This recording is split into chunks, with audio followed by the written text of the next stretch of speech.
Licence ഉള്ള നല്ല രീതിയിൽ പ്രവർത്തിക്കുന്ന ബാങ്കിംഗ് സ്ഥാപനങ്ങളെ സർക്കാർ പ്രോത്സാഹിപ്പിക്കുമെന്ന് മന്ത്രി കെ.എൻ. ബാലഗോപാൽ. തിരുവനന്തപുരത്ത് കേരള ലൈസൻസ്ഡ് ഫിനാൻസിയേഴ്സ് അസോസിയേഷൻ പുറത്തിറക്കിയ മണി മാറ്റേഴ്സ് ബുള്ളറ്റിന്റെ പ്രകാശനം നിർവഹിക്കുകയായിരുന്നു മന്ത്രി. Police complaint authority chairman retired judge Satheesh Chandrababu bulletin ഏറ്റുവാങ്ങി. കേരളം വളരെ പണ്ട് തന്നെ ഈ ബാങ്കിംഗ് മേഖല, പലതരത്തിലുള്ള ബാങ്കിംഗ് മേഖലയ്ക്ക് പ്രചാരം സിദ്ധിച്ചൊരു സ്ഥലമാണ്. അതുകൊണ്ടാണ് ഇന്ത്യയിലെ പല ഷെഡ്യൂൾഡ് ബാങ്കുകളുടെ ആരംഭം കുറിച്ച സ്ഥലമായി കേരളം മാറിയത്. ഉള്ള സ്ഥാപനങ്ങൾ, ലൈസൻസ്ഡ് ആയിട്ടുള്ള സ്ഥാപനങ്ങൾ വേണമെന്നുള്ളതാണ് ഗവൺമെന്റിന്റെ കാഴ്ചപ്പാട്. കാരണം ജനങ്ങൾക്ക് ഒരു വിശ്വാസം വേണമല്ലോ ഈ സ്ഥാപനത്തെ സംബന്ധിച്ച്.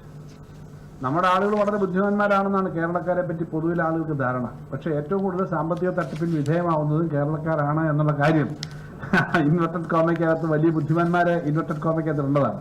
എന്നെ ഒന്ന് തട്ടിച്ചോ, നിങ്ങളും തട്ടിപ്പിന് ഇരയാക്കുമെന്ന് പറഞ്ഞ് നിൽക്കുകയാണ് ആളുകൾ. ചെറിയ ആളുകളൊന്നുമല്ല, വലിയ സയന്റിസ്റ്റുകൾ, പ്രമുഖമായ സ്ഥാപനങ്ങളെ ഉന്നതമായ ജോലിയിലിരുന്ന ആളുകൾ, അക്കാഡമിഷ്യന്മാർ. ഇപ്പോൾ കൃത്യമായി ഒരു നിശ്ചിതമായ പലിശയൊക്കെ വ്യവസ്ഥാപിതമായ ഒരു പലിശയുടെ അപ്പുറം പലിശ മേടിക്കാത്ത സ്ഥാപനങ്ങൾ ഉണ്ടാവുക, അത് കൃത്യമായി നടക്കുക, ബാക്കി എല്ലാ ക്രമങ്ങളും നടത്തിക്കൊണ്ട് പോകുന്നതിന് സർക്കാരിന്റെ ഭാഗത്തുനിന്നും അങ്ങേയറ്റം പിന്തുണയും സഹായം ഉണ്ടാവും.